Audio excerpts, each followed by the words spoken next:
Imagine you're a computer. You're crunching numbers, running programs.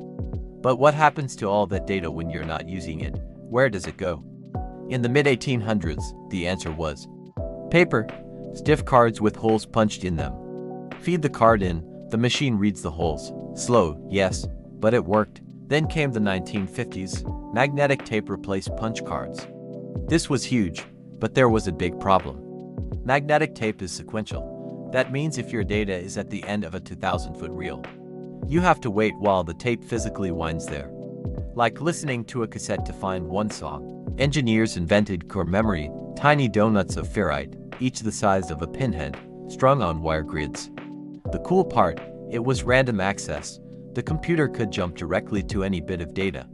And it was permanent, even after you turned off the power. But core memory was huge. A small amount of storage took up a whole room. It was never practical for mass storage. Then came the breakthrough, 1957. IBM engineer Reynold Johnson built the first hard drive. It was called the ROMIC 350, 50 24-inch disks, total storage, 5 megabytes. That's less than one smartphone photo today. It weighed 1 ton. And leasing it cost $35,000 per year. $7,000 per megabyte every year. Ouch. Fast forward to 1981. The first IBM PC had no hard drive. Just floppy disks to 5.25 inches square. It also had a port for tape backup. Probably the most ignored feature in PC history. Why hard drive? Because the platters are made of rigid aluminum alloy.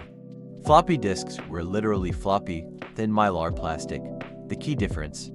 In a hard drive, the read-write head never touches the disk. It flies just micrometers above.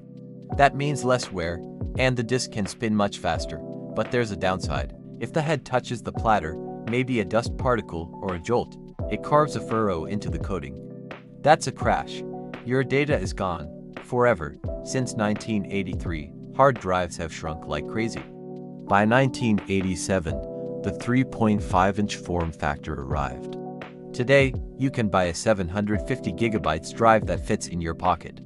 But wait, what about lasers, C-disc, Blu-ray? They use light to store huge amounts of data on the same surface area. However, on a cost per megabyte basis, magnetic storage is still the best bargain. Optical is too slow to be your everyday workhorse.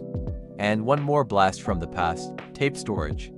After all these years, tape is still being used.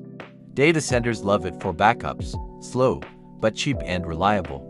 So from punch cards to lasers to the trusty old hard drive. Storage history is weirder than you think. Like and subscribe for more tech stories that actually make sense.